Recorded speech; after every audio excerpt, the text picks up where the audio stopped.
దేవుడు ప్రకాష్ రెడ్డి గారి నాయకత్వం, ప్రకాష్ రెడ్డి గారి నాయకత్వం, ప్రకాష్ రెడ్డి గారి నాయకత్వం. జై కాంగ్రెస్, రేవంత్ రెడ్డి గారి నాయకత్వం, రేవంత్ రెడ్డి గారి నాయకత్వం. మాట్లాడాలా మళ్ళీ ఎక్కడ ఆగేది ప్రోగ్రామ్స్ ఉన్నప్పుడు వేరే పెట్టాలి. ఏమైంది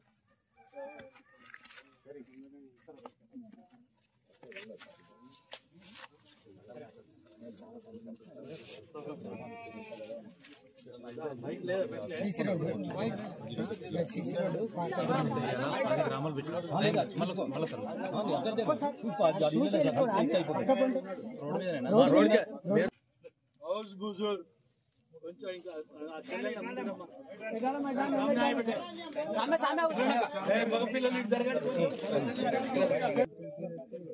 గ్రామ పంచాయతీ పరిధిలో దళిత వాడలో సిసి రోడ్లకు డ్రైనేజ్ కార్యక్రమానికి శంకుస్థాపన చేసుకున్న సందర్భంగా పాల్గొన్న మండల నాయకత్వానికి, గ్రామ నాయకత్వానికి, దళిత సోదరి సోదరుమణులకు, గ్రామస్తులందరికీ, అదేవిధంగా ప్రభుత్వ అధికారులందరికీ నమస్కారాలు తెలియజేసుకుంటూ, ఈరోజు మొన్న గీజుగొండ మండలంలో అన్ని గ్రామాలలో శంకుస్థాపన చేసినాం. ఇవాళ ఈ ఆత్మకూరులో 10 గ్రామాలు కూడా చేస్తున్నాం. రాబోయే వారం రోజుల లోపల మొత్తం అన్ని మండలాలలో కూడా దళిత కాలనీలో శంకుస్థాపన కార్యక్రమం చేస్తున్నాం. దీన్ని ఒక ఉద్యమంగా తీసుకుపోతున్నాం. నాకు తెలిసి నేను 94లో ఎమ్మెల్యే అయ్యా. ప్రభుత్వ పరంగా అన్ని దళిత కాలనీలలో ఒకటేసారి ప్రతి ఊళ్ళే డబ్బులు పెట్టి రోడ్ల కార్యక్రమం చేపట్టింది. ఇది మొదటిసారి అని చెప్పాలి. ఎందుకంటే మొత్తం మన నియోజకవర్గంలో 11 కోట్ల 60 లక్షలు వస్తే ప్రతి గ్రామంలో జనాభా ప్రాతిపదికన ప్రతి ఒక్క వ్యక్తికి 850 రూపాయలు లెక్కతోటి అక్కడున్న జనాభా ప్రకారము మనం ఇవ్వడం జరిగింది. ఇక్కడ మనం చూస్తే ఈరోజు ఎంత ఇచ్చినా ఇక్కడ 5 అంటే ఇక్కడ జనాభాను బట్టి చూస్తే మనకు 5 లక్షలు వచ్చినాయి. అయితే ఇది ప్రారంభం మాత్రమే. నేను ఎన్నికలలో కూడా మీ అందరికీ చెప్పాను, దళిత కాలనీలలో అన్ని రకాలుగా అభివృద్ధి చేస్తానని చెప్పాను. ఇవాళ మనం చూస్తే కొంత అమౌంట్ ఇప్పుడు మనకు వచ్చింది, ఇచ్చినాం.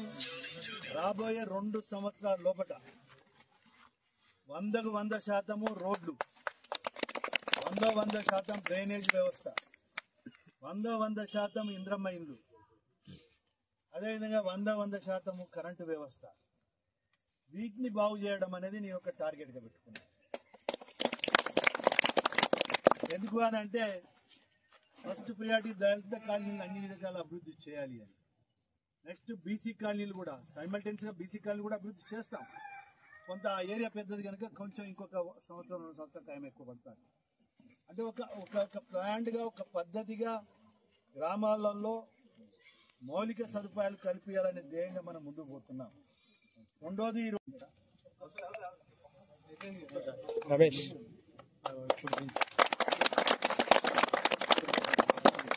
జై కాంగ్రెస్, జై కాంగ్రెస్, ప్రకాష్ రెడ్డి గారి నాయకత్వం.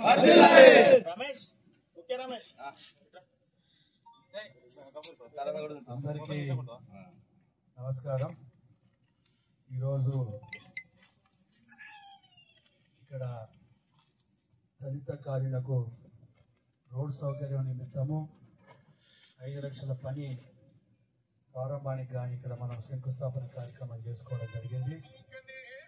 ముఖ్యంగా దళిత కాలనీలన్నింటినీ కూడా రాబోయే 2 సంవత్సరాలలో 100% రోడ్స్ వ్యవస్థ, డ్రైనేజ్ వ్యవస్థ, అదేవిధంగా ఇంద్రమ్మ ఇల్లు ఇచ్చే కార్యక్రమము మేము ఒక పద్ధతిగా ముందుకు తీసుకొని పోవడం జరుగుతుంది. దాంట్లో ప్రారంభం మాత్రమే ఈరోజు ఈ శంకుస్థాపన అనే విషయాన్ని మీకు తీసుకొస్తున్నాం.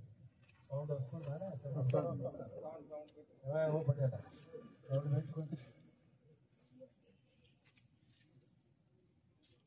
దీన్ని ఇవాళ ప్రారంభ కార్యక్రమం కిందనే తీసుకున్నాం. రాబోయే 2 సంవత్సరాల లోపల ఒక కటాక్షపూర్ గురించే కాదు నేను చెప్పేది, మొత్తం పరకాల నియోజకవర్గంలో ఉన్న ప్రతి దళిత కాలనీలో కూడా ఇవాళ శంకుస్థాపన కార్యక్రమాలు చేస్తున్నాం. నాకు తెలిసి ఒకటేసారి 100% గ్రామాలలో ఈ కార్యక్రమం ప్రారంభించడం అనేది నేను ఎన్నడూ చూడలేదు. ఎందుకంటే 94 నుండి రాజకీయాలలో ఉన్నా, ఎమ్మెల్యేగా ఉన్నా, ఇది 4వ సారి ఎమ్మెల్యే కావడం. కానీ ఈరోజు ఒక ప్లాన్డ్గా, ఒక పద్ధతిగా మొదలు దళిత కాలనీలు పూర్తి చేయాలి, తర్వాత బీసీ కాలనీలు పూర్తి చేయాలనే ఒక పద్ధతిలో ముందుకు పోతున్నాం. దీంతో పాటుగా బీసీ కాలనీల్లో కూడా చేయడం జరుగుతుంది. మొన్న ఎన్ఆర్జీఎస్కు సంబంధించి కూడా ఇక్కడ రోడ్డు కార్యక్రమం కూడా మనం చేసినాము. మనం 14.5 లక్షలు మరి మన ఎన్ఆర్జీఎస్ లో కూడా ఇచ్చినాం. అది బీసీ కాలనీలో శ్మశాన వాటికి ఒకటి, ఊరికి ఒక కొత్త రోడ్డు కూడా మనం వేసుకోవడం జరిగింది. వాస్తవంగా ఒక మాటలో చెప్పాలంటే ఇవి ప్రారంభ కార్యక్రమాలు. ఎందుకంటే రాష్ట్ర ఆర్థిక పరిస్థితి కూడా మీ అందరికీ తెలుసు.